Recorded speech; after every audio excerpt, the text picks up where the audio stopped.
Hi friends, welcome to our spoken English class. இன்னைக்கு class நம்ம பார்க்க போகிற டாபிக் டிட் எந்த டென்ஸில் யூஸ் பண்ணணும் அப்படின்னா only in simple past tense. Simple past டென்ஸில் மட்டும்தான் டிட் யூஸ் பண்ணுவோம்.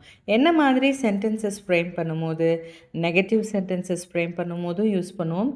இன்ட்ராகேட்டிவ் அதாவது கொஷின்ஸ் கேட்கும் போதும் டிட் யூஸ் பண்ணுவோம். அதே மாதிரி டிட்டுக்கு அப்புறம் வரக்கூடிய வேர்ப் பேஸ் ஃபார்மில், அதாவது V1 ஃபார்மில் தான் இருக்கணும். நம்ம கிளாஸில் படிக்கிறவங்களுக்கு V1 ஃபார்ம்னால் என்னென்னு தெரியும். டிட்டுக்கு அப்புறம் வரக்கூடிய வேர்ட் V1 ஃபார்மில் இருக்கணும். இப்போ example, did you call me. இங்கே பாருங்கள், டிட்டுக்கு அப்புறம் வர வேர்ப் V1 ஃபார்மில் இருக்குது. ஆன்சர் ஐ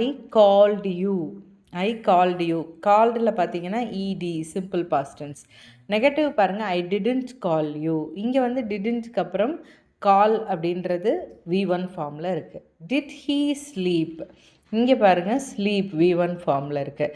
பாசிட்டிவில் ஹீ ஸ்லெப்டுன்றது பாசிட்டிவ் பாஸ்டென்ஸ் ஆஃப் ஸ்லீப். நெகட்டிவில் ஹீ டிட் நாட் ஸ்லீப். பாருங்கள், டிட் வரும்போது ஸ்லீப் V1 ஃபார்மில் வந்திருக்கு. அவ்வளோதான்.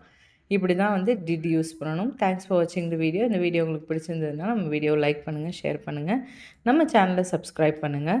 நம்ம கிளாஸில் ஜாயின் பண்ண விரும்புகிறவங்க இங்கே இருக்க வாட்ஸ்அப் நம்பருக்கு வாட்ஸ்அப் பண்ணுங்கள். டீட்டெயில்ஸ் நான் உங்களுக்கு சென்ட் பண்ணுறேன். தேங்க்யூ.